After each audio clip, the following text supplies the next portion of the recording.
Sa kauna-unahang pagkakataon, nagsalita na si Sam Milby kaugnay sa nangyaring hiwalayan nila ni Catriona Gray.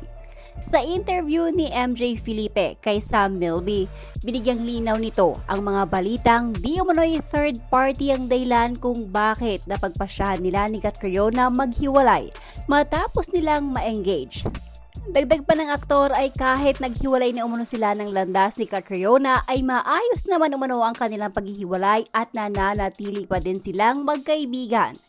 Hindi din umano sinapubliko ng dalawa ang kanilang paghihiwalay dahil noon pa man umano ay ayaw na daw talaga nila ipubliko ang kanilang relasyon, kaya naman napag-usapan din nila na manatilihin din umanong pribado ang kanilang paghihiwalay.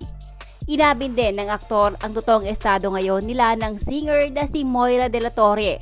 Walang pag-aalinlangan na sinabi ng aktor na hindi na sila magkaibigan ng singer.